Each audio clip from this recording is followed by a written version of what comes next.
말씀 보겠습니다. 요한복음 16장. 제가 8절이라고 했는데 7절부터 11절 보겠습니다. 자, 우리 함께 합독 7절부터 11절입니다. 함께 합독하겠습니다. 시작. 그러나 내가 너희에게 실상을 말하노니 내가 떠나는 것이 너희에게 유익이라. 내가 떠나가지 아니하면 보혜사가 너희에게로 오시지 아니할 것이요 가면 내가 그를 너희에게로 보내리니 그가 와서 죄에 대하여 의에 대하여 심판에 대하여 세상을 책망하시리라. 죄에 대하여라 함은 그들이 나를 믿지 아니하며 의에 대하여라 함은 내가 아버지께로 가니 너희가 다시 나를 보지 못하며 심판에 대하여라 함은 이 세상 임금이 심판을 받았음이라. 자, 같이 읽어보겠습니다. 시작. 태풍의 눈.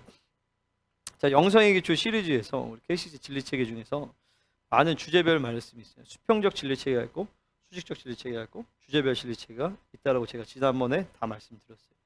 수평적 진리체계는 성경 각 권별에 대한 개론과 그 픽처링입니다. 그래서 로마서면 로마서 1장부터 3장까지는 무슨 내용이고 6장부터 8장까지는 성화에 대한 내용, 9장부터 12장까지는 전체 구속사정의 관점, 13장부터 16장까지는 거룩하게 되어진 성화된 삶의 모습과 어떤 적용적 측면에서 얘기하는 이런 것이 픽처링이, 이게 성경 권별의 수평적 진리체계를 얘기하는 것입니다. 수직적 진리체계는 뭐냐면 성경을 하나의 주제로 쫙 꿰뚫는 거예요. 신론, 기독론, 구원론, 교회론, 종말론, 또 뭐가 있죠? 인간론, 이런 식으로 전체를 쫙 꿰뚫는 것입니다. 그래서 수평적으로 성경 66편 권별에 대한 말씀의 진리체계가 세워지고, 그 다음에 수직적으로 기독론, 구원론 이렇게 해서 이 주제가 쫙 짜지는 거예요. 성경의 말씀들이 진리가 쫙 짜지는 것입니다. 그리고 이 중간에 한 올씩 이렇게 연결해주는 주제별의 말씀들이 있습니다. 그거를 저는 이제 주제별 진리체계라고 제가 명시를 하고, 그 중에 신앙의 기초가 있고, 그리고 영성의 기초. 영성의 기초는 이 태풍에 있는 주기도문 팔복이에요. 신앙의 기초는 우리 교회 세 가지 양육교재로 나와 있습니다. 그래서 회개에 대해서, 구원이죠. 구원, 회개, 그리고 믿음, 그리고 그 용어 해설, 그리고 성례 두 가지, 그리고 교회론에 대해서 간략하게 얘기해 주는 것들이고, 그 다음에 원유맨, 한 세 사람에 대한 진리체계. 이렇게 해서 총 한 7개 정도의 진리체계가, 주제별 진리체계가 쭉 나와 있습니다. 오늘은 그 중에서 태풍에 드는 영성의 기초의 첫 번째 말씀이 되는 기초가 되어지는 말씀이에요. 그래서 우리가 이전에도 이 태풍의 눈에 대해서 말씀을 많이 나눴지만, 오늘도 다시 한 번 더 새롭게, 또 우리 새로 오신 분들도 있기 때문에 다시 한 번 말씀을 진리를 세팅을 하고, 그리고 이 말씀은 편집을 잘해서 인터넷에 잘 띄워주시면 좋겠습니다. 알겠습니까? 지영 가사님? 오케이? 대장이에요, 여기. 믿어야 됩니다. 그래서 잘 정리를 해서 띄워주시고, 또 우리가 우리 교회 진리체계로 세팅이 되었으면 좋겠습니다. 자, 오늘 나눴던 말씀과 같이 요한복음 16장 7절부터 11절의 말씀이 성령님의 근원적인 가장 본질적인 사역에 대해서 보여주는 말씀이에요. 자, 특별히 요한복음 13장부터 16장까지는 다락방 교훈이라는 그 단락으로 엮여져 있습니다. 예수님께서 마지막 돌아가시기 전에 가장 중요한 말씀드렸던 게 이 다락방 교훈이고, 17장에는 그 모든 것을 정리해서 대제사장적 기도를 선포를 하십니다. 그 중에서 16장에 대한 말씀은 특별히 가장 중요한 이 성령님에 대한 그 말씀을 가르치시는 장이에요. 그 중에서 이 오늘 말씀은 성령님의 가장 본질적인 사역에 대해서 보여주십니다. 자, 7절에서 보시면 내가 너에게 실상을 말하노니, 야, 내가 진짜 실상을 얘기해 줄게. 예수님이 그러시는 거예요. 내가 떠나가는 게 니네한테 유익이다? 이렇게 말씀하십니다. 여러분 생각해 보세요. 예수님이 같이 3년 반 동안 있는 시간이 얼마나 큰 유익이에요. 한번 상상을 한번 해보세요. 그러니까 제가 우리 아이들과 동고동락하면서 그럴 때 아이들에게 유익이 많아요. 그죠? 그냥 일상 가운데서 목사님한테 사역도 받고, 그렇죠? 진리도 나누고, 우리 그때 아침 토라할 때 강건이가 뭐가 딱 떠가지고 배가 아파서 바로 내가 딱 처리해줬어요. 그러면 딱 변화가 되는 거예요. 그러니까 나랑만 같이 있어도 유익이 많아요. 그렇죠? 근데 그 정도가 아니라 예수님이랑 3년 반을 동고동락했는데 예수님이 뭐라고 말씀하시냐면, 내가 떠나가는 것이 너에게 유익하다라고 말씀하시는 거예요. 그래서 주님이 떠나신 거예요. 하나님의 통치의 어떤 옵션 중에서 예수님이 죽으시고 부활하신 다음에 이 땅에 계속 그분이 2000년 동안 계속 사역하실 수도 있었어요. 하지만 그것보다도 내가 떠나가는 것이 이 땅의 유익이다라고 주님이 삼위 하나님께서 판단하신 거예요. 그래서 그분이 떠나셨죠. 그러고 나서 성령님을 보내주신 거죠. 그러니까 우리 이거를 이제 깊이 한번 생각을 해봐야 돼요. 예수님이 내가 같이 사는 것보다 성령님이 우리 안에 내주하시는 것이 훨씬 더 영적으로 유익이 크구나. 그럼 도대체 그 성령님이 내 안에서 무슨 일을 행하시기? 우리는 이거를 이제 묵상을 해봐야 된다는 거죠. 그 성령님이 행하시는 가장 중요한 일이 바로 뭐냐면은 그가 와서 죄에 대하여, 의에 대하여, 심판에 대하여 세상을 책망, convict, 영어로 convict거든요. 죄를 깨닫게 하신다는 거예요. correct, 그리고 교정하신다는 거예요. 죄에 대하여, 의에 대하여, 심판에 대하여 세상을 책망하시는 것이 성령님의 가장 본질적인 사역이다라는 거죠. 이거는 성령님의 가장 본질적인 사역일 뿐만 아니라 성령님의 사역은 다시 화면 전환. 이건 이제 그만 딱 하고 내 얼굴로 나오게. 내 얼굴 나오게. 무슨 말인지 알죠?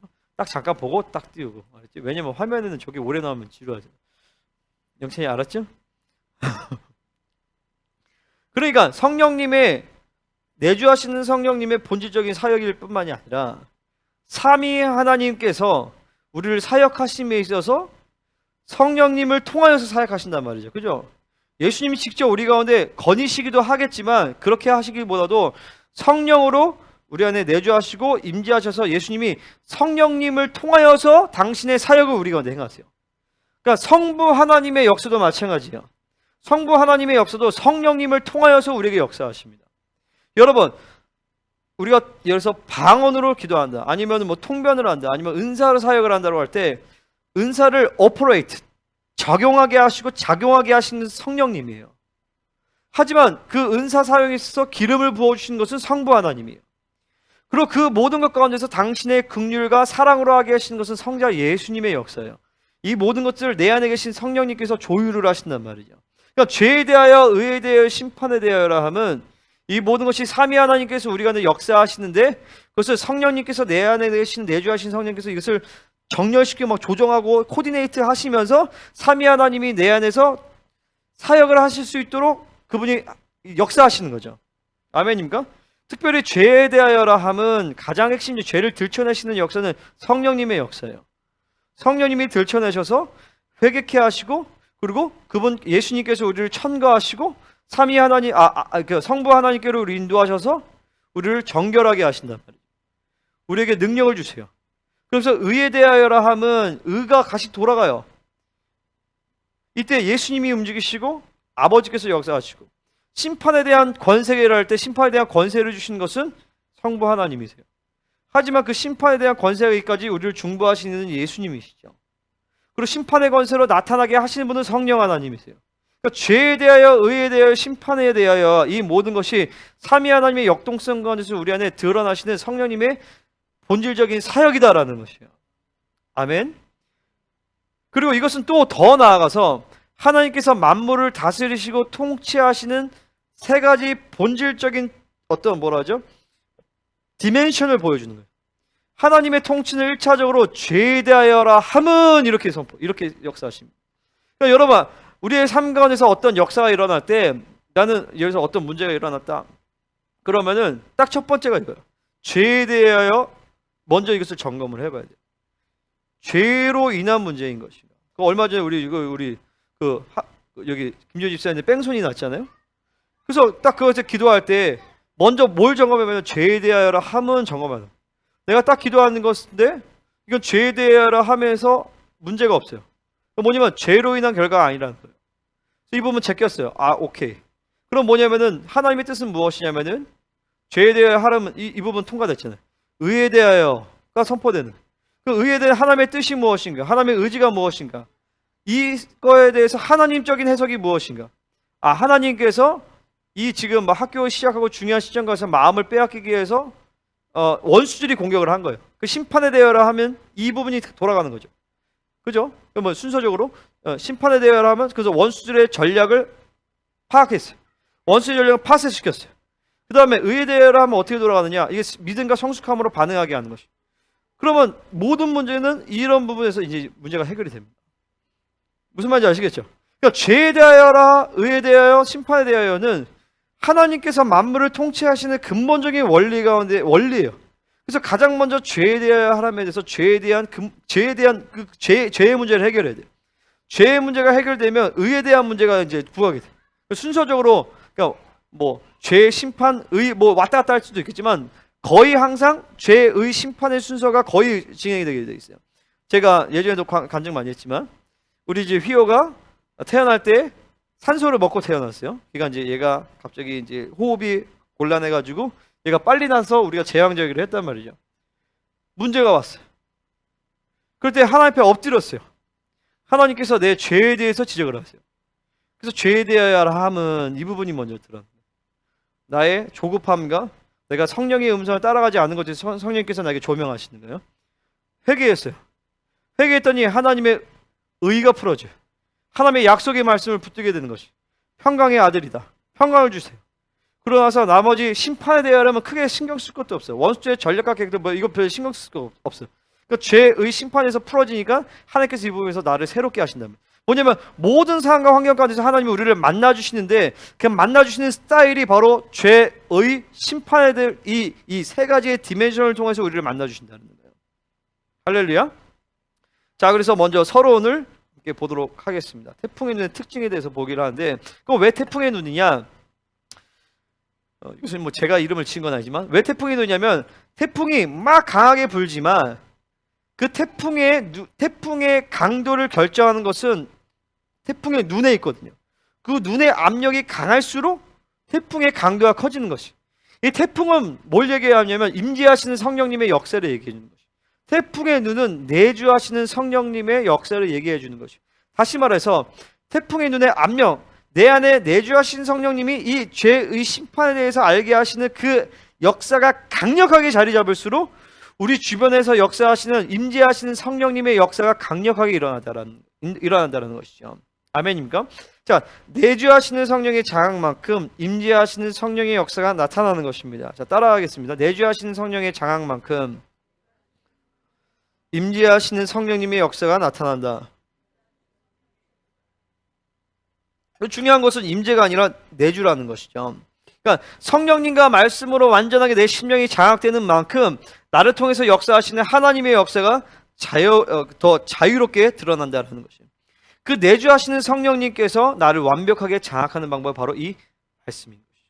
죄에 대하여, 의에 대하여, 심판에 대하여 세상을 책망하시는 그 역사가 내에서 활발하게 움직일수록 내주하신 성령님이 나를 더 장악하시고 외부적인 역사는 이제 거기서 결정되는 것이죠. 두 번째, 태풍의 눈의 특징은 뭐냐면 바로 고요하다라는 것입니다. 태풍이 뭐라 쳐도 정작 그 안에는 고요하다는 것이죠. 어떤 상황에도 온유하지 않는 것이죠.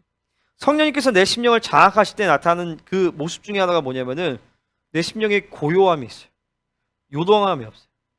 그러니까 막 깜짝깜짝 놀라지 않아요. 그러니까 막 외부적인 상황에서 내 육으로 쉽게 반응하지 않는다는 것이. 고요함이 있어요. 사역도 기도도 늘 주님의 고요한 가운데 있어야 되는 것이. 제가 지난주에 우리가 KCM에서 열왕기상 18장을 묵상을 했어요. 엘리야가 이세벨의 공격을 받아서 그 다음에 이세벨의 공격을 받아서 다 죽기를 원합니다. 그래서 하나님께서 호렙산을 부르시죠. 거기서 이제 하나님이 말씀하시는 거예요. 그때 우리 아이들이 막 수준 높은 질문을 해요. 막 바람이 강력하게 붑니다. 지진이 나요. 불이 떨어져요. 근데 우리 그 질문 중에 하나가 뭐냐면은 왜 이런 놀라운 불이 떨어지고 지진이 일어나는데 왜 하나님은 계시지 않는다라고 얘기할까? 여러분 어떻게 생각하세요? 여러분의 자녀가 같이 말씀 묵상하는데 이렇게 질문합니다. 아니 불이 떨어지고 바람이 불고 성령의 불이잖아요. 바람이잖아요. 지진이 났어. 요동함이 일어났어. 근데 왜 거기 하나님이 없다라고 얘기해요? 엄마? 아빠? 이렇게 물어본다고 생각해 보세요. 그러면 이제 뭐라고 대답해 주실 거예요? 거기서 뭐라고 하냐면 바람이 바위를 부숴버린다. 얼마나 강력하냐면 바람이 바위를 부신다는 거예요. 그러니까 바위를 부수는 바람을 보신 적 있으세요? 엘리야가 여기 이렇게 서 있는데 바람이 부셔버려. 그리고 막 땅이 막 진동을 하고 불이 떨어져. 근데 뭐라고 얘기하냐면 거기에 하나님이 계시지 아니하시더라. 그러면서 그 위에 세밀한 음성이 있어. 뭐냐면은 근데 엘리야가 그 전에 막 하나님 나는 지금 나밖에 안 남았습니다 이렇게 막 얘기합니다. 그러면서 막 바람이 불고 막 지진이 나고 막 불이 엄청나게 임했어요. 하나님의 능력을 받잖아요, 그죠? 근데 하나님이 엘리야에게 또 물어봐요. 엘리야 네가 지금 어디 있냐? 그래서 엘리야가 뭐라고 얘기하냐면 똑같이 얘기해요. 내가 열심히 특별했는데 지금 나밖에 안 남아서 지금 내가 그럼 똑같이 얘기해요. 뭐냐면은 어마어마한 능력이 엘리야의 심령을 변화시키지 못한다는 거예요. 어마어마한 불과 바람과 지진이 일어났어도 엘리야가 이세벨에게 낚여서 미혹된 그 심령을 그 사고의 묶임을 풀어낼 수 없다는 거예요. 그리고 뭐라고 얘기하냐면 세미한 음성이 있어 이르되 그러면서 하나님께서 엘리야에게 네 가지를 말씀하십니다. 자, 아람의 왕을 세워라, 이스라엘의 왕을 세워라, 엘리사를 기름을 부어 너를 대신 선지자가 되게 하라. 내가 7,000명의 바알에 무릎 꿇지 않은 내가 남은 자를 남겨두었다. 이 말씀을 들으니까 엘리야가 변화가 되어져. 엘리야가 이세벨의 묶임에서 탈출하게 되어집니다. 그러니까 뭐냐면은 아무리 능력이 많이 나타나도 그것을 목도해도 내주하시는 성령님의 역사로 받아들이지 않으면 변하지 않는다는 거예요. 아멘입니까? 근본적으로 내가 변화되어지는 역사는 성령님의 보이스를 들어야 돼요. 성령님께서 말씀하시는 세밀한 음성을 들을 때 인생은 변화되어집니다. 아무리 놀라운 치유와 능력과 표적을 경험해도 성령의 음성을 듣지 않는 사람은 변화되지 않아요. 절대 변화되지 않습니다. 사역에 우리가 그게 뭐 길지 않은 시간을 생각해봤지만 결론이에요. 엄청난 능력을 경험했어도 신기하게 사람들은 또 타락합니다. 변화되지 않아요. 내주하시는 성령님의 음성을 듣지만 변화되지 않습니다. 그래서 늘 주님의 고요함 가운데서 막 하나님 보여주시는 막 능력과 하나님께 제한이 없어요. 근데 그럼에도 불구하고 엘리야의 마음을 변화시킬 수는 없어요. 하나님께서 엘리야에게 말씀하셔서 엘리야의 시야를 서울 구경하듯이, 서울 구경 뭔지 아시죠? 애들 여기 들고 쫙 올려주시는, 이 새끼야 정신 차려 하면서 쭉 이렇게 올려주시니까 하나님의 통치를 딱 보여주는 거예요. 하나님께서 나를 통하여서 아람 왕에게 기름 붓게 하시고, 나를 통해서 이스라엘의 왕에게 기름 붓게 하시고, 나를 통하여서 선지자를 세우게 하시고, 또 하나님께서 7,000명의 남은 자를 세우시는 하나님의 통치를 보니까 정신 차린 거죠. 하나님의 스케일을 보니까 이세벨을 낚임에서 벗어나게 되어지는 것이요. 자, 내주하신 태풍에 있는 특징 세 번째, 내주하신 성령님의 핵심적인 사역. 이건 계속 제가 얘기했죠. 자, 죄의 심판에 대하여서 규정하신다라는 것이. 그래서 뭘 한다 만다가 신앙생의 본질이 아니라 어떤 상황에서든지 하나님의 의도를 깨닫고 내 안에 내면에서부터 처리해 나가는 과정을 가게 하신단 말이죠. 그러면 아무런 문제가 없어요. 자, 이제 우리 모든 성도님들은 이제 이렇게 해야 돼요. 뭐냐면요, 문제가 있습니다. 그것에 대해서 중보 요청합니다. 오케이, 중보 요청하세요. 때론 사역도 받으세요. 오케이, 좋습니다. 근데 중요한 것은 여러분이 하나님과의 관계에서 돌파를 하셔야 됩니다. 할렐루야, 아멘, 아멘. 여러분이 하나님과의 관계에서 돌파하셔야 됩니다. 쉽게 해서 여러분이 기도하셔야 된다는 거예요. 여러분의 말씀을 묵상해서 말씀과 기도 가운데서 하나님을 만나면 풀어집니다. 하나님을 계속 사람에게 의존하면 그 영성은 오래가지 못합니다. 그 영성은 성장하지 못해요. 하나님을 만나셔야 돼요. 예배 때만 주일에 한 번만 예배 하나님 만나는 게 아니라 여러분의 정 기도 시간마다 하나님을 만나셔야 돼요. 그리고 말씀을 묵상하는 시간마다 하나님을 만나셔야 됩니다.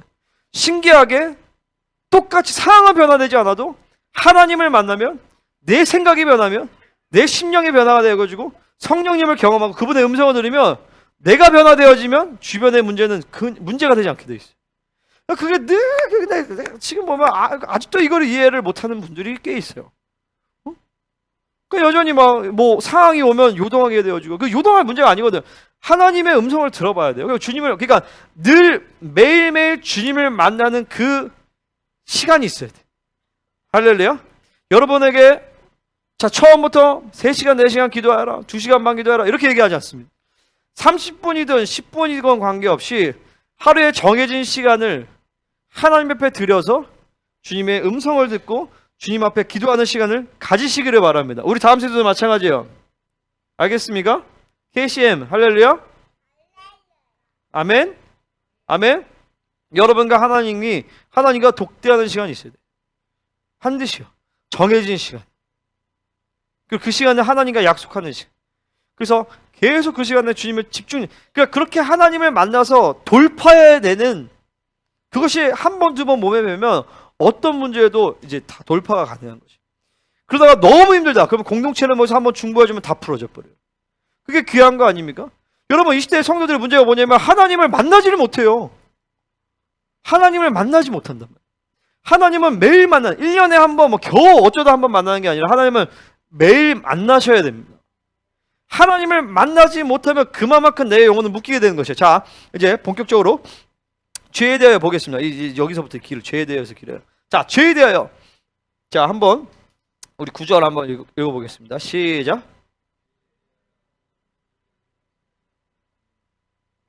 자, 뭐라고요? 그들이 나를 믿지 아니하며.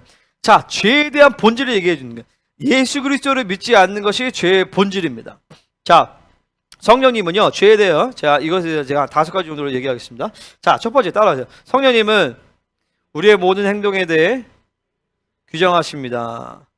자, 하나님은요, 지식의 하나님이에요. 그분은 내 안에서 그냥 아무것도 안 하시는 것이 아니라 계속적으로 내 안에서 말씀하세요. 규정하신단 말이죠. 내가 하는 말, 행동, 모든 것들에 대해서 내가 슬퍼한다, 기뻐한다, 이것은 좋다, 이것은 정말 내가 하는 말이다, 이것을 계속적으로 말씀하세요. 그분이 좋아하시는 일, 그분이 기뻐하시는 일은 그분이 알게 하세요. 어떻게? 기름 부으심으로. 내가 하나님의 말씀을 전할 때는 그분이 기름 부으심으로 역사하십니다. 그것이 생수의 강이 네 배에서 나온다라는 그 말씀이에요. 그래서 지금도 내가 기름 부으심 할 때 내 배에서 배가 갈라지면서 기름 부으심이 지금 나오고 있어요. 제가 지금 설교할 때도. 그리고 내가 하나님이 원치 않는 말을 할 때에도 성령님을 규정하십니다. 그것을 탄식한다고 얘기하는 거예요. 성령님 탄식하세요.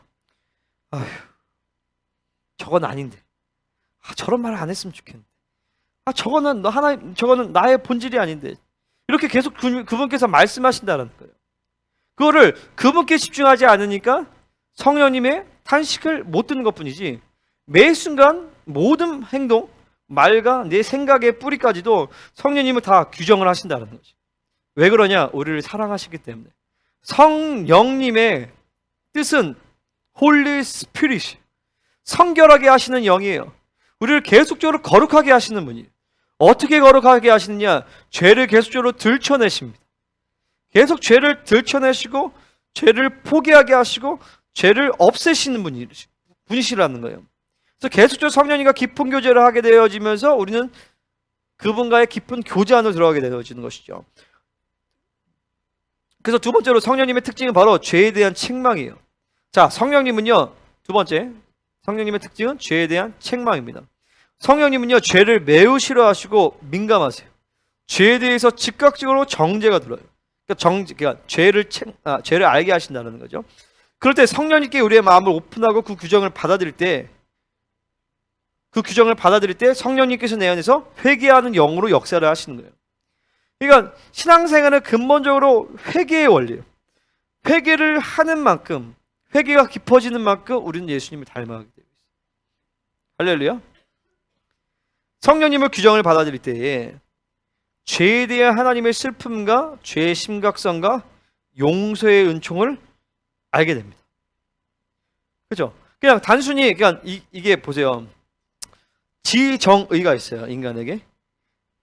어떤 사람의, 그러니까 지정의가 하나님의 지정의로 완전히 회복이 되어야 돼요. 그죠? 근데 어떤 사람은 감정이 묶여 있는 사람도 있어요. 감정이 묶여 있는 사람도 있어요.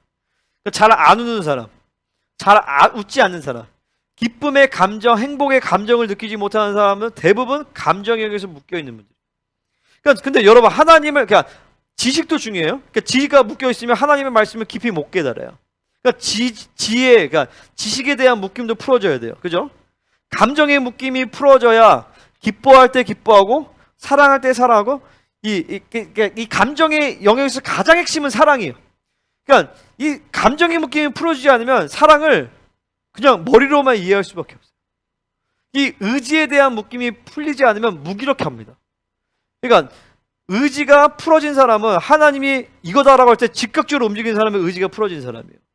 근데 자 이거 하나님이 야 기도해라 하는데 민기적거리고 전혀 못해. 이제 의지가 묶여있는 사람들이에요. 그러니까 요즘에 우리 아이들 뭐 다음 세대 가운데서 10대나 20대 가운데서 막 무기력하고 맨날 핸드폰 빠져있고 이게 의지가 다 묶여버린 거예요 얘네가요. 근데 보세요. 그 중에서 제가 이제 말씀드리고 싶은 것은 이제 감정에 대한 측면인데 성령님이 죄에 대한 책망을 주실 때 감정이 정상적인 사람은요 아버지의 마음에 슬픔을 느낍니다. 그리고 내가 하나님이 원치 않은 것을 한 것에 대해서 애통함과 슬픔, 억울한 마음을 느끼게 돼 있어요. 그러니까 내 죄에 대해서는 애통한 마음을 느끼고 이 내가 원수에게 속아서 당했다는 것에 대해서는 분노와 억울한 마음이 들게 되어 있어요. 그러니까 마귀에 대해서 억울함과 분노가 없는 사람들은 감정이 묶여 있는 분들이에요. 그러니까 내 인생을 이렇게 짓이기고 나를 핍절하게 만들고 하나님이 주신 것들을 누리지 못하게 만드는 이 원수에 대해서 분노가 있어야 돼요, 여러분. 할렐루야? 근데 죄에 대하여서는 또 하나님의 아픔과 하나님 아버지의 아픔과 슬픔이 들어오게 되어 있어요. 그러니까 이 감정이 묶이면은 이런 부분이 안 들어요. 그러면 어떻게 들어오냐면 죄에 대한 책망이 그냥 이론으로 돼버려요. 그리고 그냥 뭐라고 그러죠? 지옥 안 가기 위해서 해야 되니까 회개하게 된단 말이죠. 무슨 말인지 아시겠죠? 그러니까 감정의 묶임이 있으면 안 돼요. 그러니까 이런 것들을 풀어내야 돼요. 자, 죄에 대한 하나님의 슬픔과 죄의 심각성, 용서의 은총, 죄에 대하여 그러니까 원수에 대해서 억울함과 분노, 이런 것들이 성령님이 우리의 죄를 규정하실 때 나타내어지는 감정의 요소들이에요. 할렐루야. 그러니까 여러분 가운데서 이런 감정의 요소가 내가 묶였다라면 오늘 이 시간에 그것을 기도하세요. 하나님, 내가 감정에 묶였습니다. 감정을 풀어주십시오. 그래서 율법적 상태에서는요, 회개는 반성이에요. 그냥 또 죄졌네, 죄송없네 이러겠지만 이게 사랑의 기대감에서 하게 되는 회개는 깊은 슬픔을 수반하게 되어 있다는 거죠. 하나님이 이것을 제가 예전에 간증했지만 제가 우즈벡에 있다가 6개월 있다가 터키로 SBN 컨퍼런스를 가서 내가 6개월 있다가 가고 싶었는데 하나님이 너 사랑하는 법을 너 사랑하기 위해서 여기 왔는데 너 사랑하는 법을 배우고 가느냐? 아니요. 너 남아있으라 라고 할 때 하나님의 마음이 내 막 부어지는데 3시간을 울었다니까요. 왜냐면 막 우즈벡 가기 싫은데 또 이게 이렇게 우는 게 아니라 내가 그 하나님의 마음을 모르고 그냥 시간을 그냥 헛되게 보냈거든요. 6개월의 시간을. 그래서 하나님의 마음이 막 부어지는 거예요. 금요일에도 우리 그 영현이가 간증하는데 내가 갑자기 팍 터진 게 뭐냐면은 예건이가 하나님을 만났던 그 시간이 자기가 너무 감격스럽다고. 우리 영현이가. 하는데 내가 나도 그게 너무 감격스럽다. 그러면서 그 부분에서 감사와 기쁨과 감격, 하나님 감사합니다. 하나님 나를 쓰셔서 감사합니다. 우리를 이런 사역을 주셔서 감사합니다라는 감정이 올라오게 되어 있어요. 할렐루야. 그러니까 여러분 내가 그걸 아셔야 돼. 슬퍼할 때 슬퍼하고 기뻐할 때 기뻐하지 못하고, 그러니까 이 감정이 묶이면요 행복에 대한 감정도 못 느껴요. 그러니까 기본적으로 인상이 어둡게 돼요. 근데 그게 하나님을 만났어도 감정의 영역이 풀어지지 않으면 여러분이 행복감을 못 느껴요. 그래서 재활치료가 필요해요. 감정이 묶인 사람들은 어떤 재활치료가 필요하냐면 감정을 표현하는 훈련이 필요하세요. 좋습니다. 기쁩니다. 행복합니다. 사랑합니다. 계속 그럴 때 감정의 영역들이 풀어져요. 오늘 하루를 주신 하나님을 감사합니다. 기뻐합니다. 하나님 행복합니다. 너무 좋아요. 너무 기뻐요. 그러면 이 감정이 점점 더 풍성해지게 돼 있어요. 성령 안에서. 할렐루야? 할렐루야? 여러분 옆 사람 쳐다보세요. 지금 웃고 있나 안 웃고 있나? 감정이 묶여 있는 얼굴인가?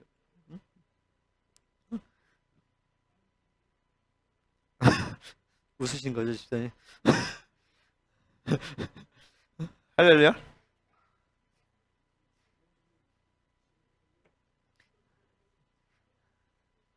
그러니까 이게 여러분의 가정, 여러분 자신 이걸 한번 쭉 봐야 돼요. 우리 가문이 어떤 부분이 강한지. 대부분 한국 사람들은 대부분의 한국 사람들은 기본적으로 감정이 거의 묶여 있는 사람들. 대부분. 그러니까 쟤네 봐요. 전혀 하나도 안 묶여 있잖아요. 절해야 되거든요. 그래서 얘네가 이제 초등학교를 가면서부터 감정이 묶이기 시작해요. 어떤 애들 너무 잘 웃잖아요. 그러면 애들이 너 재수없게 왜 잘 웃냐고 그러단 말이에요. 그러니까 안 웃게 되는 거예요. 그러니까 이게 문화와 세상의 문화가 우리를 계속 묶어놔요. 근데 여러분 이제 행복하지. 일단 여기 KC 오면 전부 다 웃는 얼굴로 행복하고 기쁨과 감사가 충만하고 그러면 원수를 건드리지 못하죠. 할렐루야. 아멘 아멘 아멘. 자, 성령님의 특징은 죄에 대한 책망인데 그래서 제가 감정에 대한 부분을 지금 좀 얘기하는 거예요. 하나님의 슬픔. 그럼 용서의 은총과 감격. 그리고 원수에 대한 분노. 이것도 굉장히 중요한 측면.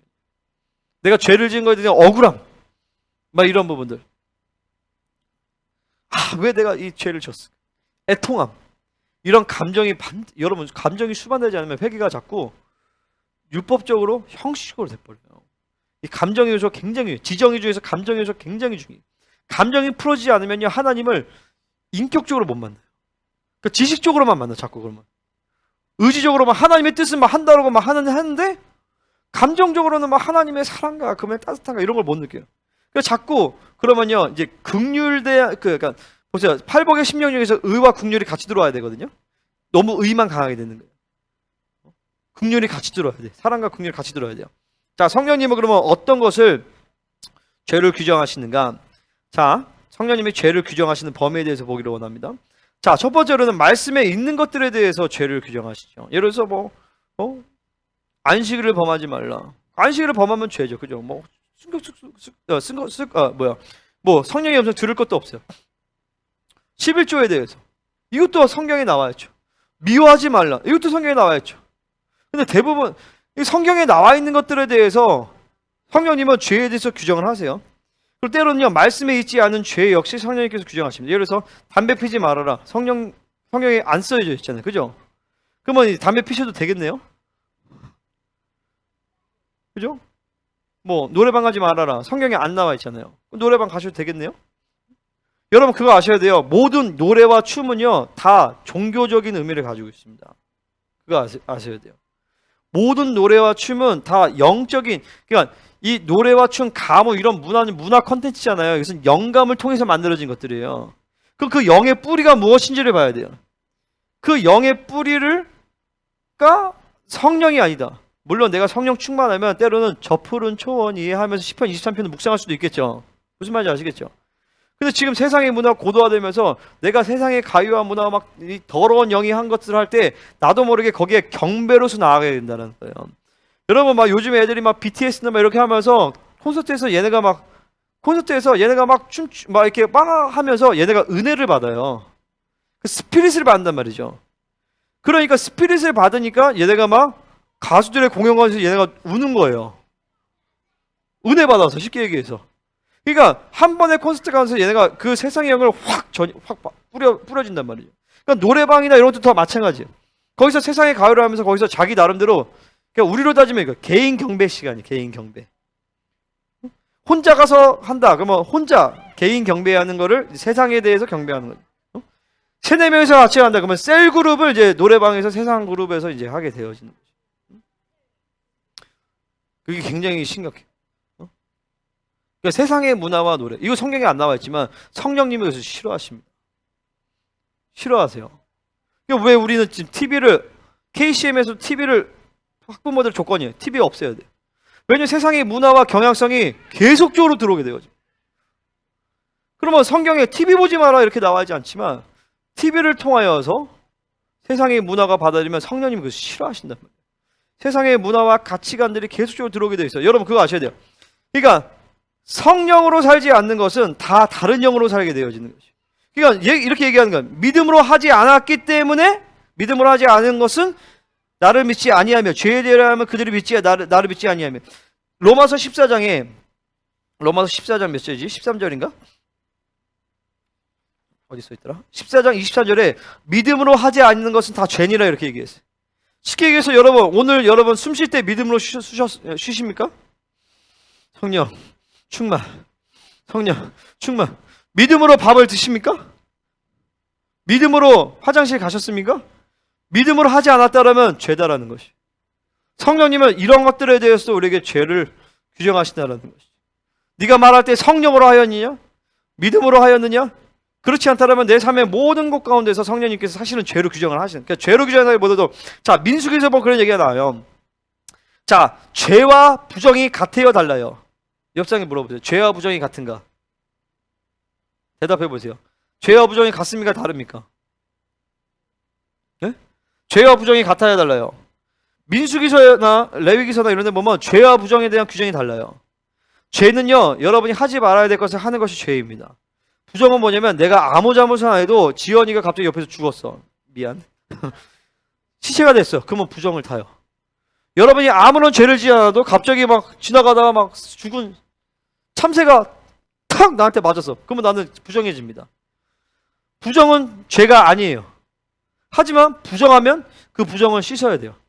부정을 씻지 않으면 이스라엘 총회 안에 못 들어가면 성전 안으로 못 들어가요. 근데 보세요.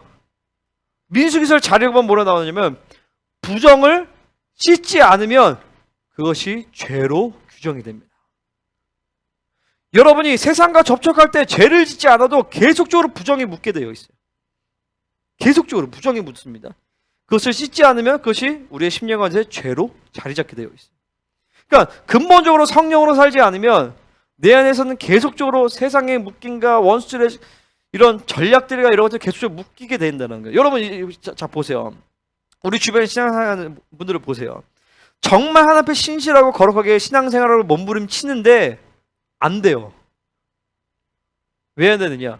영적인 원리를 깨닫지 못하고 적극적 신앙으로 공격적으로 날마다 내 묶임들과 이것들을 처리해 나가고 불의 능력과 권세로 살아가는 법을 못 배우면 아무리 거룩하게 살려고 해도 부정에 묶여서 무기력해져 버린단 말이에요.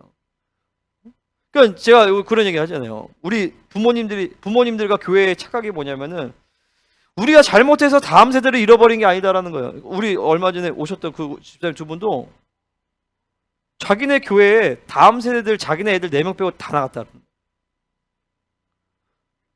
그럼 우리가 못해서가 아니라 세상의 문화가 너무 고도화됐다고요. 엄청나게 고도화됐기 때문에 불의 능력과 권세, 진짜 온전한 진리, 공동체에서 함께 모여서 막 모여 힘쓰는 이 공동체성, 이런 것들이 없으면 묶이는 시대예요. 능력으로 살아갈 수가 없다고요. 그러니까 내가 그냥 단순히 우리가 이렇게도 하겠지만 내가 왜 이렇게 기술 얘기하냐면은 농도가 훨씬 진해져야 돼. 이걸로서는 안 돼. 쇼부가 안 나. 이걸로는 애들이 그냥 어느 정도는 되지만은 마지막 때를 감당하고 이끌어가는 영적 리더로서는 이 상태로는 안 돼요. 그래서 내가 데리고 살겠다. 내가 자겠다. 그래서 24시간 훈련을 시키겠다는. 농도를 끌어올려야 된다는 거죠. 농도를 쫙 끌어올린다는 거죠. 응? 그래서 통학도 9시까지는 있게 하면 안 됩니다. 쫙 끌어올려야 돼. 그래서 막 그 이후에는 애들 개인기도 하고 1시간, 2시간 막 개인기도 하고 새벽에도 또 개인기도 하고 이렇게 하면 이 아이들이 5년, 10년만 그러니까 5년만 지나도 내가 할 게 없어져요. 제 죽은 우리 영현이 같은 경우는 내가 지금 쟤는 할 게 없어. 가이드만 해주면 돼. 나머지는 지가 알아서 하거든요. 그러니까 가만히 냅두면 지가 개인기도 하고 이렇게 해요. 이렇게 되면 5년 정도 되면 이렇게 애들이 훈련이 되면요 할 게 없어요. 근데 애들은 그런데 이 시대의 성도들도 이 모든 성도님들도 사실은 그렇게 훈련. 자기가 목사님이 없어도 혼자 하나님과 만나고 매일매일을 아침 저녁으로 매일매일의 상번제를 통하여서 하나님을 만나는 그 신앙을 유지한 사람은 이제 할 게 없습니다. 목회자가. 나머지 교회의 흐름 가운데서 주일에 선포되진 말씀 자기 스스로 정리하고 자기 걸로 소화하고 그러면 돼요. 근데 세상에 부정이 이렇게 세상에 많은데 그거를 불의 능력과 권능 없이 영분별도 못하고 정확한 진리체계도 없이 서로 성도 간의 중보 없이 영적 전쟁 없이 이거를 어떻게 감당하겠어요, 성도님들이. 다 당하는 거죠. 이유도 모르게 죽어가는 거예요, 사실은. 어떤 부분만, 그러니까 뭐 완전히 죽어가지 않아도 적극적인 선으로 그렇게 나아가죠. 그러니까 지금 이 시대는 미치지 않고는 살 수가 없는 시대. 할렐루야. 옆 사람에게 선포하겠습니다. 예수에 미칩시다.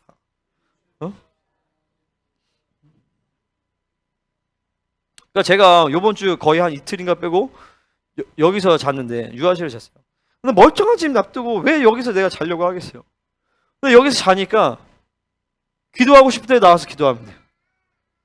말씀 보는 게 그 늘 거의 말씀 언제든지 말씀 봐요. 나오면 임재야. 순간에 하나님이 쑥 들어가 버려. 그러니까 이거 내가 이렇게 하지 않고는 이 사역을 감당을 못 하는 거예요. 사실 저기서 자는 게 불편하죠. 그리고 저게 공기가 안 통해서 애기들한테 안 좋아요. 우리 휘호가 힘들다가 어제 그제 집에서 하니까 애가 상태가 좋아졌어. 근데 그럼에도 불구하고 왜 그러냐? 이 시대는 예수에 미치지 않으면 살 수가 없고, 특별히 다음 세대가 소망이고, 얘네가 하나님의 삶을 하나님으로 서야 되고, 그 영적인 파장이 모든 전 세대로 흘러가야 되는 것이고, 할렐루야. 어른들은 이들을 품어주고 이들의 영향을 통해서 여러분을 또 변화돼야죠. 여러분들이 이들을 품어주고 섬겨주고 이들의 영향력을 또 여러분 변화되죠. 그러면서 전 세대가 하나 앞에 온전하게 쓰임받는 교회가 되기 위하여서 제가 그렇게 하는 것입니다. 그러니까 우리가 예수님께 미치지 않으면 살 수가 없는 시대입니다. 할렐루야. 자, 그래서 성령님은 규정하시는 이거 하는 거죠. 성령님은 또 이 세상의 모든 삶의 관계 속에서 하나님의 의지에 반응하지 않는 것을 지속적으로 죄로 규정하십니다. 그러니까 이 규정이 커질수록 아직 3번이에요. 아직 3번이에요. 이 규정이 범위가 커질수록 우리는 더 성숙해지고 거룩해지는 거죠. 그러니까 보세요. 그러니까 저 같은 경우에는 우리 성도 중에 누가 아프거나 문제가 있으면 하나님이 그것을 내가 회개하게 하셔. 내가 죄진 것도 아닌데. 왜냐면 내가 목자이기 때문에. 이러면 점점 여러분이 가진 회개의 영향력과 범위가 점점 더 커지게 되는 것이. 그만큼 나는 더욱더 거룩해지게 되는 것이죠. 할렐루야. 그래서 나로 인한 성령님의 영향력이 자꾸 흘러가게 만드는 것이. 자꾸 이게 그 벽들이 자꾸 무너져요. 심지어 행동뿐 아니라 존재 때문에 회개하게 하십니다. 뭐냐면 바벨론의 욕구, 쓴뿌리. 내가 특별히 죄를 진 게 아니어도 그냥 내가 가지고 있는 소유욕, 안정욕, 명예건세욕 이런 것들이 내 안에서 회개의 대상이 되어진다는 것이죠. 할렐루야. 우리 저 영현이가 금요일에 간증할 때 이런 얘기하더라고요. 자기가 울타리를 늘 뒀는데, 그래서 자기가 싫어하는 사람, 좋아하는 사람에서 울타리 안에 있는 사람만 좋아하고 그러는데 그 울타리를 하나님이 거두신다는, 울타리를 벗어나게 하신다. 근데 저건 영현이뿐만 아니라 우리 모두에 다 울타리가 있어요. 이게 특별히 이 시대가 바벨론의 이 핸드폰을 통해서 바벨론의 그 경향성이 뭐냐면 자꾸 자기 세계를 구축한다는 거죠. 자기 세계를 구축해서 여기를 벗어나면은 굉장히 힘들어하고 여기를 침범해오는 것을 싫어하고 안가받기 분명하게 되어지는 것이죠. 그래서 모든 사람을 사랑하고 모든 사람을 섬기고 이게 잘 안 돼요. 그러니까 우리는 다양한 것들을 경험해봐야 돼. 다양한 사람을 품을 수 있어야 돼. 다양한 문화를 접해보고 다양한 음식도 먹어보고 다양한 삶과 환경 속에서 적응하는 훈련이 필요해요. 왜냐면 그래도 자꾸 내 틀이 깨어진단 말이죠. 그래서 아이들에게 핸드폰을 안 주는 게 뭐냐면 핸드폰을 통해서 자기 세계를 구축하게 만들어요. 응? 그렇지? 이렇게 자기 세계를 구축해서 지금 그림 그리고 자기 세계를 구축을 한단 말이에요.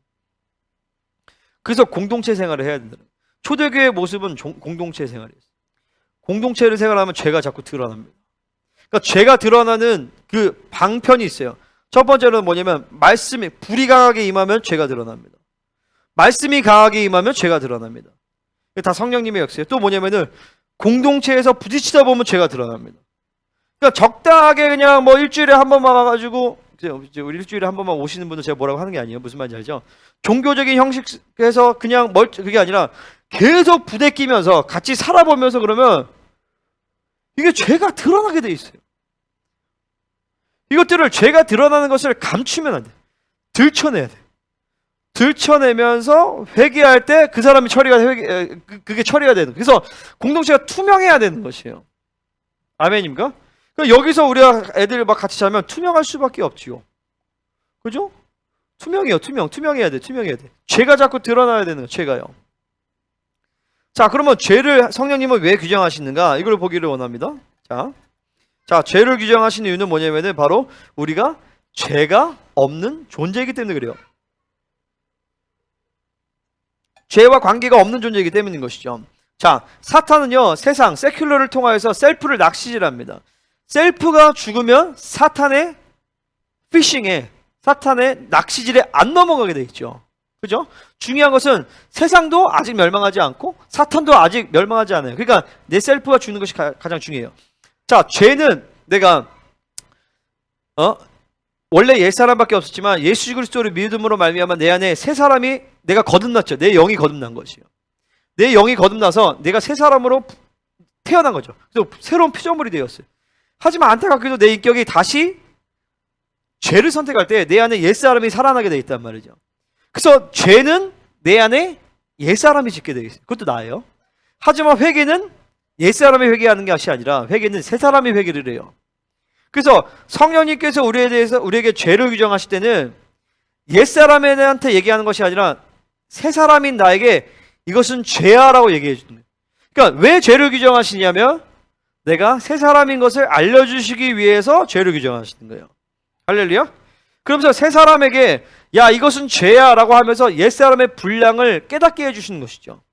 야 이것은 옛사람의 분량이고 육의 분량이다. 이것은 나와 관계없는 것이다. 하나님으로부터 온 것이 아니다 라고 하면서 성령님께서 죄를 네. 할렐루야. 이해되시죠? 응? 아니 우리 김종인 선생님 너무 심각하게 쳐다보셔가지고 도대체 무슨 말이야. 빨라서 그러시죠. 다 이해는 되시는데 그죠? 죄는 누가 짓는다고요? 옛사람이. 회개는 누가? 그러니까 성령님을 죄를 깨닫게 하실 때 그 성령님의 음성을 캐치하는 것은 옛사람이에요? 새사람이에요? 새사람이죠. 새사람을 깨우시는 거예요. 야 이거 죄야 라고 하면서 옛사람을 죽이게 만드는 것이죠. 그러니까 내가 원래 죄와 관계가 없는 존재이기 때문에 죄에 대해서 규정을 하실 수 있는 것이에요. 할렐루야. 그러니까 죄인이기 때문에 회개하는 것이 아니라 의인이기 때문에 회개하는 것이죠. 의인인데 의인의 삶을 살지 못하는 것을 회개하는 것이에요. 할렐루야. 그러니까 보세요. 내가 의인이라는 것은 하나님의 자녀라는 거예요. 내가 죄를 지었다고 하나님의 자녀가 아니게 되었어. 그럼 하나님의 자녀가 아닌데 하나님이 굳이 우리에게 얘기를 왜 하겠어요? 그죠? 하나님의 자녀인데 하나님의 자녀답게 살지 못한 이유에 대해서 하나님께서 말씀하신 거죠. 그죠? 다시 말해서 죄를 지어도 나는 여전히 의인이다 아니면 죄인이다? 여전히 의인이다라는 것이. 죄를 지어도 나는 여전히 의인인데 그 의인이 의인의 모습과 관계가 없는 그 죄를 해결한다는 것이죠. 회개한다는 것이에요. 할렐루야. 그러니까 죄를 지었다고 다시 죄인 됐다가 의인 됐다가 죄인 됐다가 하나님의 자녀가 아니었다 다시 마귀 새끼 됐다 이게 아니에요. 그죠? 물론 상태적인 측면에서 요한 사도는 자존심이 있기 때문에 내가 죄를 짓는 것은 마귀에게 속한 것이다 이렇게 얘기해요. 뭐냐면은 내가 죄를 짓는 순간 내 옛사람은 마귀에 속한 존재이기 때문에 그 죄를 짓는 그 상태에 대해서 굉장히 환멸을 느끼는 거예요. 사도 바울은요. 할렐루야. 그렇다고 내가 본질적인 나의 신분이 죄인이 됐다는 것은 얘기하는 건 아니에요. 무슨 말인지 아시겠죠? 옛사람과 새사람의 상태를 이해해야 되는 것이죠. 아멘. 자, 죄는 나와 옛사람의 연합, 회개는 나와 새사람의 연합으로 이루어집니다. 새사람은 죄를 짓는 기능이 없어요. 판단을 보려고 성령의 규정을 따라 악을 택하지 않는 것이에요. 그러니까 죄를 책망하시는 것은 옛사람의 분량에 대해서 새사람에게 말씀을 해주시는 것이에요. 그래서 맞아 하나님 나는 새사람입니다. 이건 옛사람이에요. 내가 회개합니다. 예수의 피 그거 뿌리고 하나님 다시 새사람의 능력으로 충만하게 하여 주시옵소서 하면서 다시 내가 하나님께 마음을 확 열 때 이게 죄에 대하여가 쫙 풀어지는 거예요. 죄에 대해 풀어지면서 죄의 상태가 의의 상태로 바뀌어지는 것이죠. 그러니까 이 죄와 죄의 상태에서 의인됨의 확증을 받는다는 것은 뒤에서 의에 대하여라 함에서 말하는 의라는 다른 측면이에요. 그건 이제 뒤에서 설명할게요. 알겠죠? 자, 그럼 어떻게 자아를 죽이는가? 로마서 8장 13절. 자, 5번째, 어떻게 자아를 죽이는가? 자, 로마서 8장 13절에 제가 읽을게요. 자, 이렇게 나옵니다. 너희가 육신대로 살며 반드시 죽을 것이로되 영으로서 몸의 행실을 죽이며 살리니. 자, 죄의 특징을 보겠습니다. 죄는 항상 존재합니다. 죄는 존재할 뿐만 아니라 역사합니다. 죄는 역사할 뿐만 아니라 최고의 기회로 다가갑니다. 죄는요, 에이즈와 같이 성령님의 기능을 마비시켜요. 죄는 생명력이 있어요. 그러니까 하나님을 경외하는 자는 죄를 두려워합니다. 우리가 두려워할 대상은 딱 두 부류예요. 하나님 그리고 죄를 두려워해야 돼요. 그러니까 죄에 대해서 내가 컨트롤할 수 있다라고 생각하시면 돼요. 여러분 컨트롤 못합니다. 죄에 대해서. 죄에 대한 가장 좋은 방편은 피하는 것이에요. 죄를 피해야 돼. 제가 그때 IM 본부 갔을 때 그런 얘기 하더라고요. 클라우 선교사님이 마이클 존 선생님 그런 얘기 했대. 클라라, 나는 돈을 너무 좋아해. 그분이 1년에 5억씩 벌었던 사람이에요. 나는 돈을 너무 좋아해. 그래서 나를 470만 원에 가뒀어. 이렇게 얘기하더라고요. 그래서 그 뭐냐면 이 선생님이 뭘 얘기하냐면 자기 자신을 못 믿기 때문에 이 사역에 자기를 가뒀다는 거예요. 근데 저도 그렇거든요. 내가 이 사역을 이제 학교 사역이나 이런 걸 하려고 하는 가장 큰 이유 중에 하나가 뭐냐면요, 나를 성령과 말씀에 가두고 싶어서 그래요. 그러니까 여기 있으면 아침에 일어나면 내가 싫어도 내 육은 때로 쉴 수 있지만 모임이 잡히면 어쩔 수 없이 일어나서 기도를 해야 돼요. 그죠? 그러니까 애들이 있는데 내가 애들 몰래 딴짓하면 내가 위선자가 돼버리잖아요. 그러니까 어쩔 수 없이 내가 나를 그렇게 관리하게 되어 있단 말이죠. 그러니까 나를 가둔 거예요. 말씀과 성령 안에, 사역 안에 가둔 거죠. 오로지 하나님으로만 살 수 있도록. 그러니까 어떤 사람이 옛날에 밥 존슨 목사님이 그런 환상을 봤더라고요. 어떤 목사님이 그 목사님에 대해서 환상을 봤는데 그 목사님이 조그만 알을 품게 됐어요. 어디서 주운 거야, 그 알을. 근데 너무 이뻐가지고 그 알을 버려야 되는데 그 알을 품고 있다가 그 알에서 알이 깼어요. 뭐가 나면 뱀이 나온 거예요. 근데 뱀이 너무 이쁜 뱀이 나와. 그래서 그 뱀을 잘 보듬었대요. 근데 어느덧 그 뱀이 커가지고 자기를 물게 된 거죠. 이것을 밥 존스 목사님이 이제 미국의 유명한 선지자였는데 이분이 어떤 목회자에 대해서 이 환상을 보고 이것을 대해서 얘기해 줬어요. 근데 그게 뭐였냐면 죄에 대한 측면이었어요. 그 죄에 대한 마음을 품고 있었어요. 이제 음란에 대한 마음이었거든요. 품고 있고 내가 컨트롤할 수 있다고 생각했는데 어느 날 그 비선한 바람이 나가지고 교회가 완전히 박살나게 돼버린 거예요. 절대 옛사람에 대해서, 여러분 자신에 대해서 이거를 방심을 하시면 안 됩니다. 그래서 내가 왜 아이들에 대해서도 핸드폰이나 이런 것들을 그게 하려고 하냐면요, 이걸 차단을 시켜버려야 돼요. 절대 여러분 아이들을 믿으면 안 됩니다. 애들이 그런 얘기 할 수 있죠. 엄마, 나 못 믿어? 당연히 못 믿지. 너를 어떻게 믿니? 미쳤다고 너를 믿니? 나도 못 믿는데. 예수님밖에 못 믿어요. 물론 이제 때로는 무슨 말인지 아시죠? 때로는 믿음을 주고 신뢰를 주고 그런 측면이 있지만 그렇잖아요. 뭐 남자친구 여자친구 생겨야지 뭐 이렇게 해가지고 뭐 못 믿어. 그게 못 믿지. 너 어떻게 믿니? 왼수야. 정신 차려. 그러니까 몰래 하려고 생각하지 마. 이렇게 얘기하시죠. 그러니까 오픈이 돼야 돼. 절대 죄에 대해서 방치를 하시면 한 번의 실수로 인생이 완전히 엇나가게 되어지는 수가 있어요. 그러니까 죄가 행동으로 드러났다. 그러면 이미 수많은 시간 가운데서 생각과 사고와 습관 가운데서 이미 죄를 지을 수 있는 경향성이 엄청나게 많이 묶여 있던 것이에요. 그러니까 죄의 에너지가 축적돼서 그 말 한마디가 나오는 거지.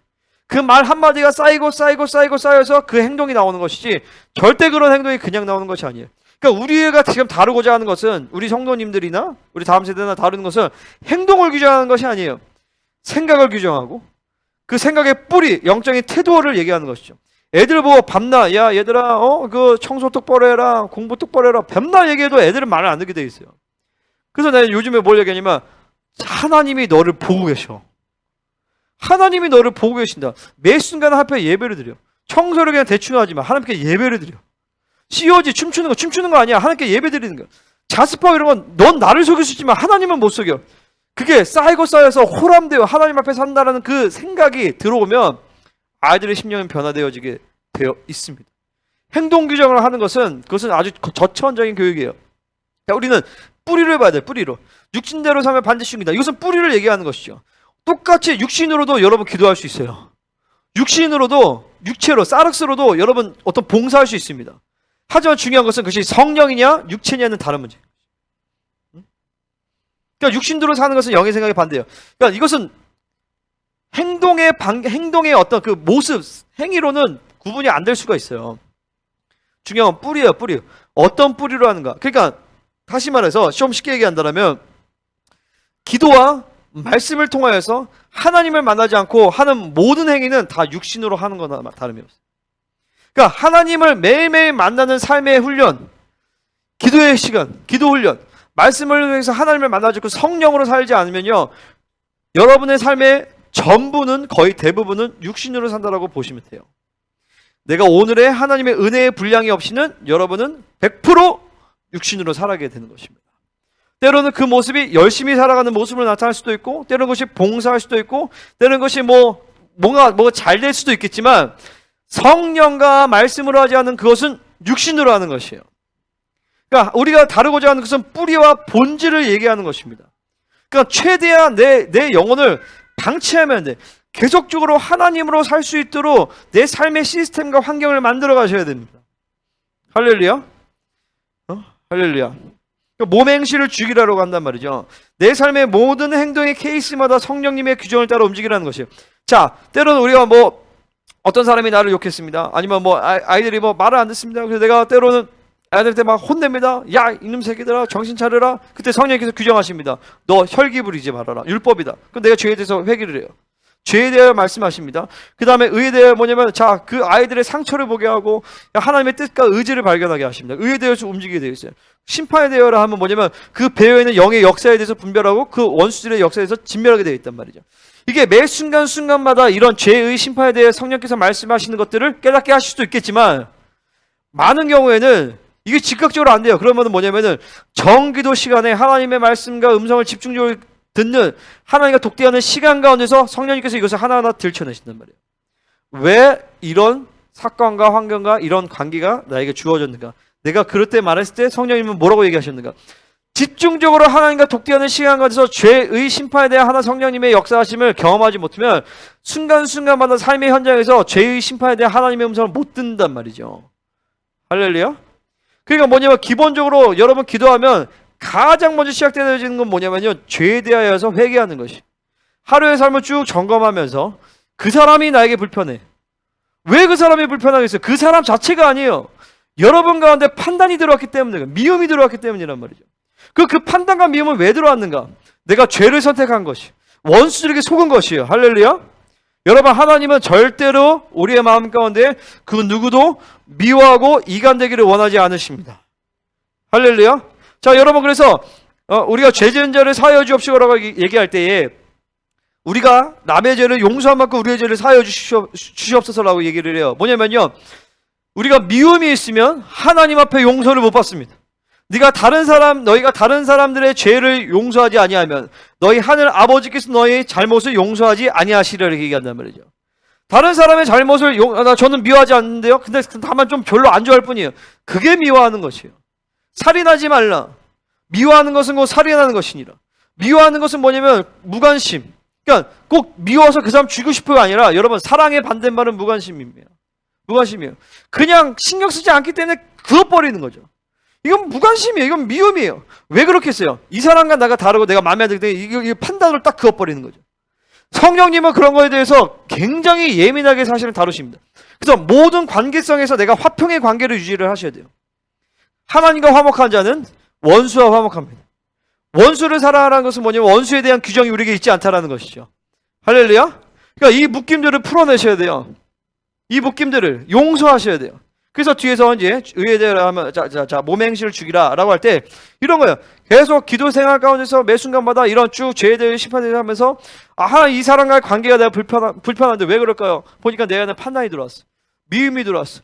혹은 어떤 원수의 전략이 있어. 그러면서 원수의 전략을 파쇄하고 사랑으로 더 회개하고 그다음에 예수님의 의가 돌아가면서 예수님의 의와 용서, 긍휼이 쫙 가동이 되어지는 거죠. 그래서 그 사람을 사랑할 수 있는 능력이 주어져요. 이것이 한 번, 두 번에 안 될 수도 있어요. 수년이 걸릴 수도 있어요.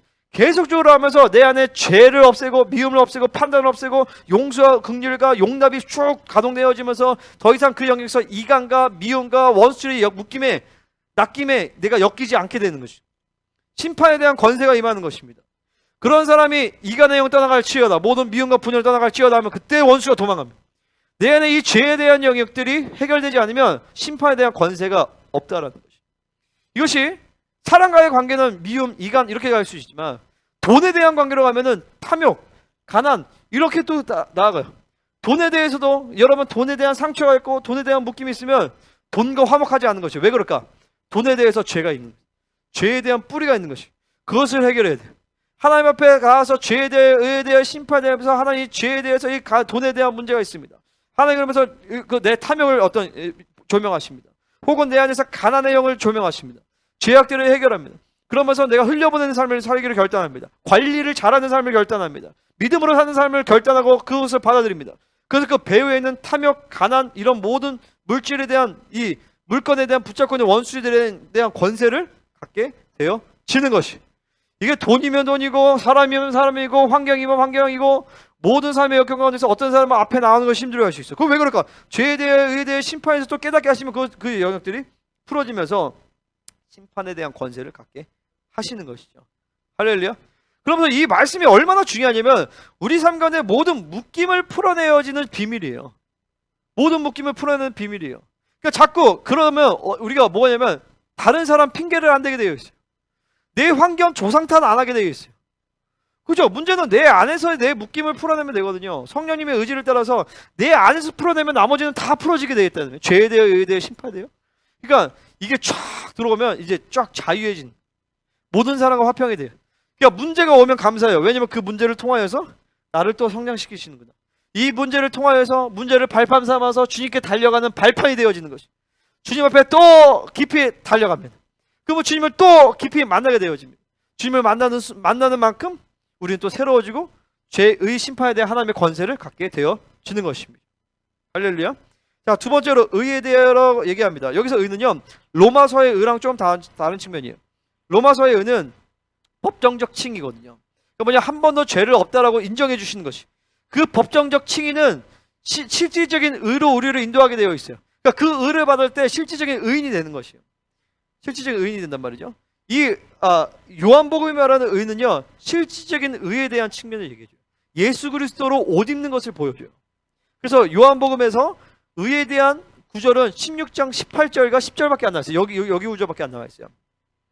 자, 이건 뭐냐면 의는 단순히 법정식의 죄를 한 번도 아니까 내가 앞에서 얘기한 죄를 해결했을 때 의를 인정받는다. 그때 말하는 의랑 다른 측면이에요. 무슨 말인지 아시겠죠?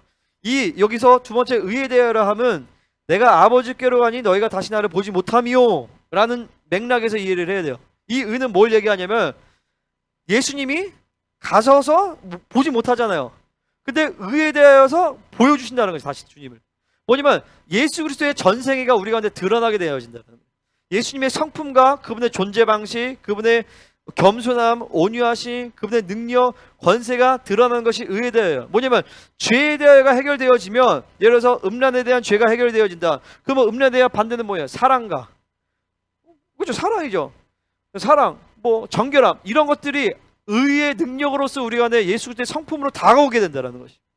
그러니까 보세요. 성령님의 성열매와 성령님의 은사가 의에 대하여 사실 다 포함이 되는 부분들이에요.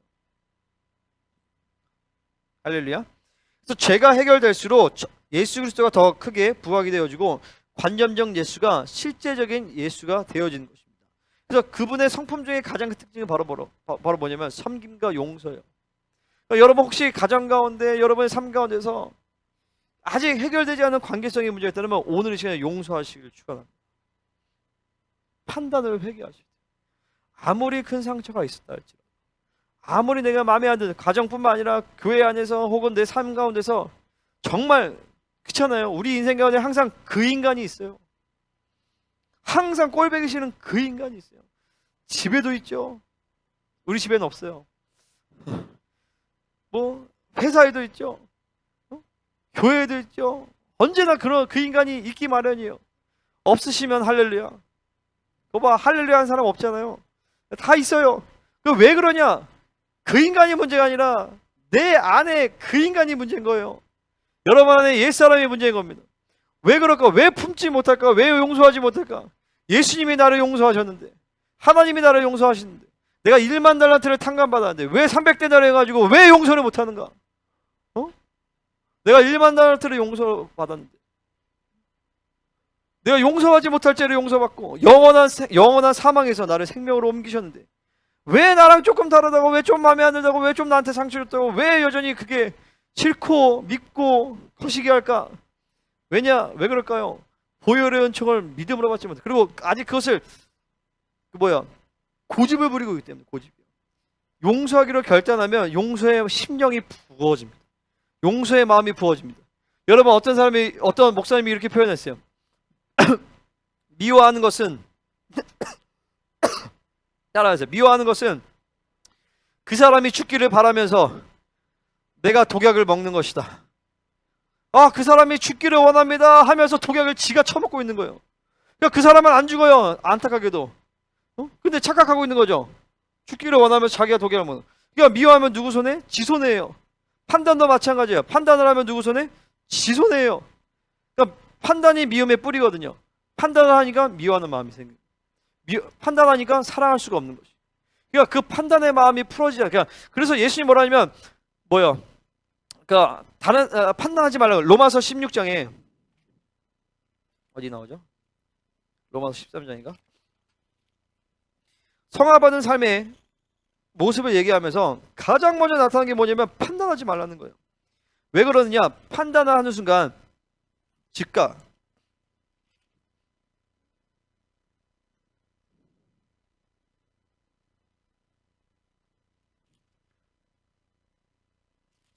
어디지?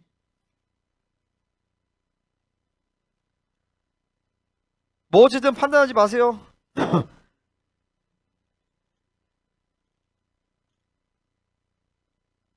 로마서가 아닌가?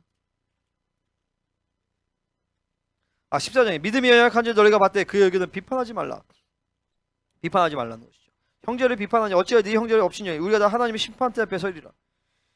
하나님의 자식인데 왜 네가 뭔데 심판하냐. 내 새끼는 내가 보는데. 그죠? 그 얘기를 하는 거죠. 그러니까 판단을 하면 죄를 수용하게 되어 있어요. 이것이 우리가 모두가 그러니까 판단하면 내가 제일 힘듭니다. 이 판단의 질을 뽑아내. 그래야 섬기가 용서와 이런 것들이 용납이 그러니까 보세요. 용서와 용납이 안 되면 그릇이 작아져요. 여러분이 그릇이 작아지면 하나님이 여러분을 쓰시는 것이 굉장히 제한적이에요. 할렐루야. 그러니까 모든 사람은 품기를 축원합니다. 모든 종류의 사람들이 용납하시기를 축원합니다. 그래야 어디다 갖다 놔도 쟤는 어디나 갖다 놔도 영혼을 품고 사랑할 수 있어. 그 그릇이 커져야 돼. 그릇이 커져야 돼. 하나님을 만나는 만큼 죄가 해결되는 만큼 내 그릇이 커져요. 용서와 용납이 커진단 말이죠. 용서와 용납과 그릇이 커지니까 뭐요? 인권이 생기는 것이죠. 인권이 생기니까 물건이 생기는 것이죠. 그러니까 여러분 보세요. 이게 되게 중요한 얘기예요. 그러니까 우리 아이들이 훈련도 막 식습관 훈련하죠. 빡세게 해야 돼요. 조금이라도 내가 먹기 싫은 것도 먹는 훈련이 필요해. 근데 사실 이거 훈련 잘하려면 탄자니아 한 달 보내면 다 해결돼요. 진짜로. 그런데 한번 가야 돼. 그러니까 그러니까 이 광야의 삶을 한번 경험하면 내 안에서 뭔가 확 확장이 돼 버려요. 확 확장이 돼야 돼. 그래야지만 내 그릇이 커진단 말이에요. 이게 의에 대하여 우리를 주님의 성품을 닮아가게 하시는 것이, 예수님의 마음을 갖게 하시는 것이죠. 마지막 세 번째, 심판에 대하여, 율법에 대하여 죽음으로 말미암아 사탄의 영향에서 벗어납니다. 그죠? 내가 죄에 대하여 해결되니까 죄에 대하여 죽어지고, 죄에 대하여 죽으니까 율법의 고발에 대해서 죽어져요. 율법의 고발에 대해서 죽어지니까 사탄의 영향력으로부터 벗어나게 되어지는 것이죠. 근본적으로 여기서 보면 심판에 대하여라면 이 세상 임금이 심판을 받았습니다. 예수님께서 십자가에 죽으시고 부활하실 때 세상 임금이 이미 심판을 받았어요. 그 심판이 죄에 대하여 의에 대하여 풀어지면서 내 안에 죄가 해결되어지고 예수 그리스도 다시 옷 입으면서 심판에 대한 권세가 나타나게 되어 있는 것이죠. 할렐루야. 그러니까 죄의가 풀어지면 원수의 공격과 전략들에 대해서는 그렇게 어렵지가 않습니다. 할렐루야. 심판에 대한 권세가 있다는 것은 뭐냐면 그 영역을 다스릴 수가 있는 것이에요. 그러니까 우리가 만물을 다스리는 권세가 교회에 있다고 하잖아요. 그것은 엄밀히 말하면 만물을 다스린다기보다도 만물의 영을 다스린다는 것이죠. 그 물건의 영을 다스리니까 물질의 권세가 생기는 것이죠. 사람의 그 영을 다스리니까 사람에 대한 권세가 생기는 것이죠. 그 심판에 대한 권세가 마지막에 심판에 대해서 주어지게 되어지는 것입니다. 할렐루야. 자, 말씀 마치겠습니다. 하나님 이 세 가지 죄에 대하여 의에 대하여 심판에 대하여 책망하시는 성령님의 역사가 우리 안에 완전히 깊이 자리받게 하셔서 우리 안에 강력한 태풍의 눈이 만들어지기를 원합니다. 그래서 우리 각 사람을 통해서 성령님의 역사가 제한받지 않게 하시고, 그리고 모든 묶임들과 죄악의 문제를 다 풀어줘서 모든 영혼으로 품게 하시고, 모든 상황과 환경 가운데서 빛으로 통합할 수 있는 우리 사랑하는 지체들이 되게 하여 주시옵소서. 할렐루야. 자, 여러분 보세요. 빛이 있으라 하시니 빛이 있어 빛이 하나님 보시기 좋았다고 얘기하신단 말이죠.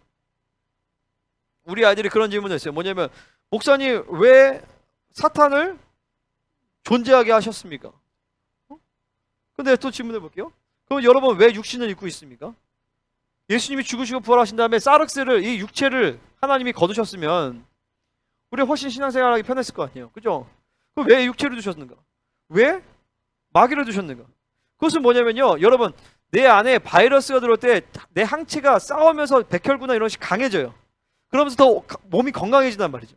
우리 안에 이 바이러스와 같은 원수 마귀와 그리고 내 육신적인 한계인 이 사르스가 있는 것은, 육체가 있는 것은요, 우리로 하여금 성령님을 더 의지하여서 예수님을 더 닮아가서 실질적인 의인이 되게 하시기 위함인 것입니다. 뭐냐면 이것을 깨달을 때 내 삶 가운데서 모든 어둠의 요소를요, 빛으로 통합을 시켜버리게 돼 있어요.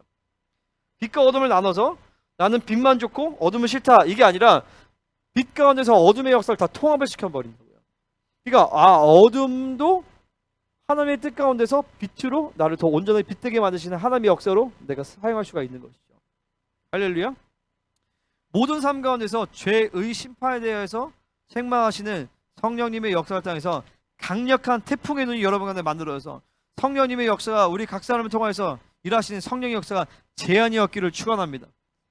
그래서 우리 모든 공동체가 막 함께 모일 때 강력한 태풍이 불어서 이 나라 민족과 열방을 휘몰아칠 수 있는 강력한 태풍이 하나님 만들어지게 하여 주시옵소서.